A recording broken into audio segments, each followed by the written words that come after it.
After the original Transformers toy line's massively successful first year in America, Hasbro's Japanese partner Takara decided that they wanted a piece of the action. They imported the toys to Japan, and even dubbed the animated series for a Japanese broadcast. But before long, they were creating new toys, characters, cartoons, and comics of their own, steadily expanding the world of the Transformers for the Japanese market until it took on a separate life of its own. These are the basics on the history of Generation 1 in Japan. When aired in Japan, the Transformers cartoon was broken up into two separate series. In 1985, the first two seasons were aired under the title Fight Super Robot Lifeform Transformers, while in 1986 the third season was rebranded Fight Super Robot Lifeform Transformers 2010. The original American version of the season was set in 2006, but the Japanese dub changed it to 2010, hence the new title. The cartoon was supplemented by full-colour spreads published in Kodansha's monthly TV magazine, which provided kids with more information about the characters and their world. In particular, since the Transformers the movie wasn't released in Japan before 2010 began the way it was in America, and wouldn't be available there until it came out on home video in 1989, it fell to the magazine to provide the essential information on what had happened in the time gap between series. These spreads were the most consistent element of Japanese Transformers marketing, published every month until 1992. A handful of original clip shows were assembled for the Japanese broadcast of the series, but the first major piece of Japanese original Transformers animation was released in 1986. This year, Takara chose to market the new Combiner Team toys, the Aerialbots, Stunticons, Protectobots, and Combaticons, and a few other figures from the 1986 product line under the dedicated subheader of Scramble City. To promote the toys, a brand new Japanese exclusive episode entitled Scramble City Mobilization was released direct to video in April of that year. Taking place in the time gap between the second season and the movie, the story centered on the Autobots' efforts to construct a mobile battle fortress, Metroplex, aka the Scramble City of the title, introducing the giant Autobot and several other characters like Ultra Magnus, Triptychon, and the new 1986 cassettes months in advance of their debuts in America. The same month, a tie-in manga also began publication in TV Magazine, which would continue to run in parallel with the cartoon for the next few years, telling new stories interspersed between its episodes. 1987 was the year in which the Japanese and American handling of the Transformers began to more noticeably diverge. This year, the American cartoon came to an end with the three-part miniseries The Rebirth. But Takara wanted to keep Transformers cartoons on the air, and so opted not to import The Rebirth, instead producing a brand new 35-episode series entitled The Headmasters. This series continued from where Season 3 had left off, ignoring the events of The Rebirth and taking the story in a different direction, marking the point at which the American and Japanese cartoons firmly branched off into two separate continuities. Set in the year 2011, the Headmasters introduced the 1987 toy range, chief among them the titular Headmasters, small robots from a Cybertronian colony on the planet Master, who transformed into heads that connected to and controlled full-size Transformer bodies called Transtectors. The series was full of momentous events. Optimus Prime died once more, Cybertron was destroyed, prompting Rodimus Prime to depart on a quest for a new home, leaving command of the Autobots in the hands of Headmaster leader Fortress Maximus. Ultra Magnus was killed by the Decepticon ninja Six-Shot, and Galvatron also perished, with cunning Decepticon headmaster Scorponok taking his place as leader. Further emphasizing the growing divide between Hasbro and Takara's handling of the franchise, the Japanese toy line for this year contains several additional figures not released by Hasbro. including the Autobot combiner team the Trainbots, and Blaster and Soundwave's upgraded forms Twincast and Sound Blaster, who were all regular supporting cast members in the cartoon, plus the original Target Master characters Ricochet and Artfire, who featured in the manga. At the end of the Headmasters, the Transformers left Earth, a clean break that set the stage for Takara's drastically different approach to the 1988 toy line. While most of the figures released in Japan this year were the same as those released by Hasbro, many were given new colour schemes and brand new names and identities, completely reinvented into new characters who starred in this year's new Japanese original animated series, Super God Master Force. Set years after the Headmasters, Master Force revealed the existence of the Pretenders, Autobots who had been living in secret on Earth for millennia, disguised as humans.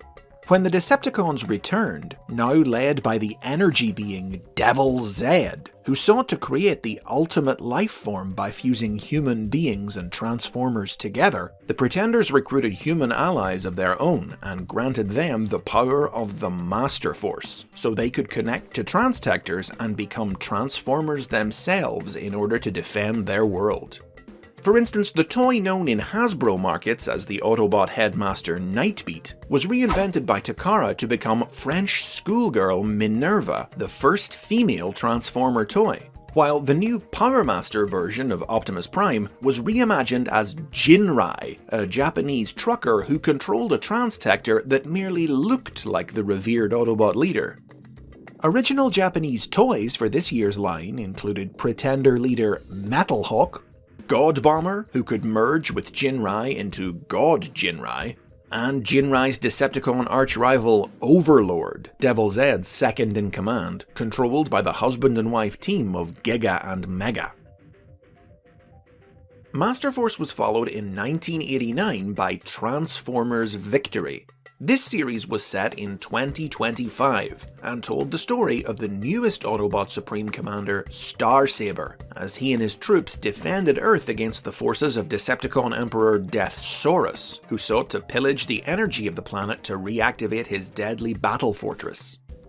By this point, Takara's handling of Transformers had diverged almost completely from Hasbro's. The 89 toy line was made up almost entirely of either Japanese original figures or significantly altered American ones. In addition to the two leaders, there was Victory Leo, with whom Starsaber combined to form Victory Saber, and high-profile combiner teams like the Autobot Brain Masters and the Decepticon Breast Force. As with past cartoons, manga for both Master Force and Victory were published in TV Magazine, but unlike the preceding comics, they were not part of the cartoon's continuity, instead consisting of alternate tellings of the series' storylines. Victory was the final full-length Generation 1 television cartoon and manga. Transformers was now on the wane. 1990 was the final year of the original toy line in the United States. But the brand still had a little life left in it in Japan, allowing it to continue there for a few further years, albeit in a diminished state. The 1990 toy line revolved around the tiny Micromasters, released by Hasbro the previous year, with the addition of the Takara original Powered Masters, 3 new motorized Autobots who transformed into Micromaster bases, and Metro Titan, a Decepticon recolor of Metroplex. Picking up where the Victory cartoon had left off, the storyline for this year, entitled Transformers Zone, involved the Decepticons' new leader, the supernatural creature Violin Jiger, seeking to obtain the universe-remaking power of the mysterious Zodiac. A one-shot Zone manga was released in April, followed in July by a single direct-to-video episode, both of which told the same story of the Powered Master's first battle with Violin Jiger's Demon Generals, 9 of the mightiest Decepticons from past series, and ended with Powered Master Dai Atlas succeeding Starsaber as Autobot leader. This was to be the very last Japanese original Generation 1 episode.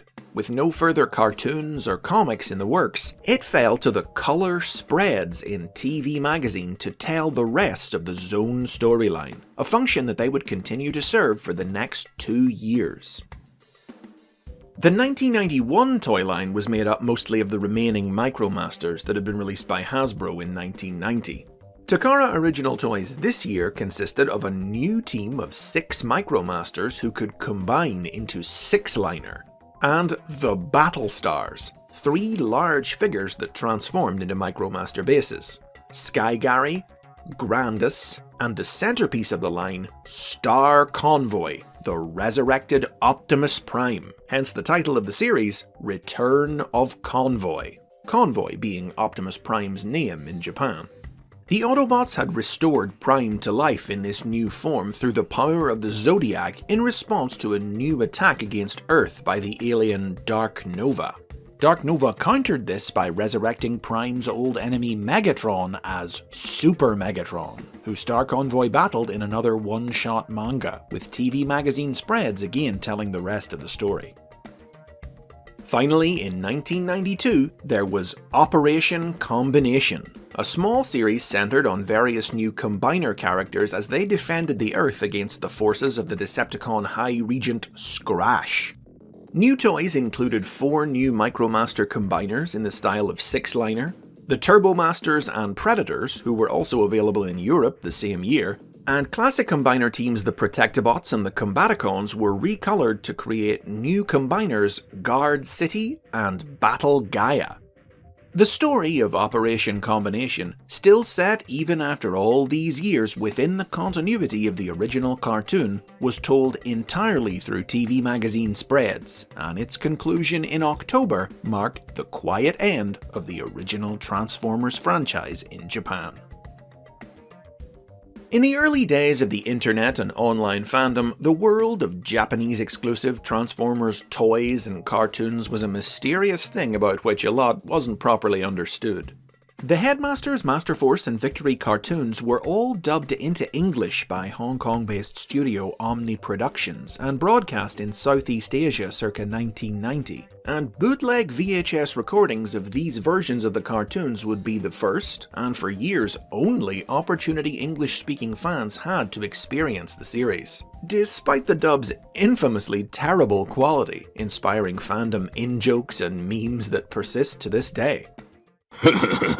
What's happened to the Headmasters? Can't they fight without Chrome Dome? Fortress Maximus has come himself. Okay, then I shall get Fortress Maximus to fight me!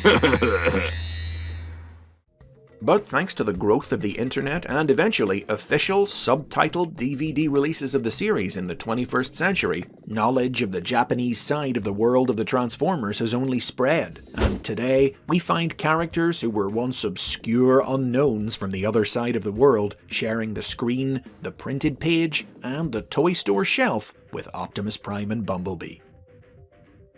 But the story of the Japanese Generation 1 universe didn't end in 1992. Unlike in America, where the original animated series was just one of many versions of the Generation 1 story, in Japan, the cartoon and its expanded timeline have always been regarded as the main Transformers story, and hence it's been revisited and added to constantly. When the Transformers Generation 2 toy line launched in Japan in 1995, it was treated as a direct continuation of the cartoon universe.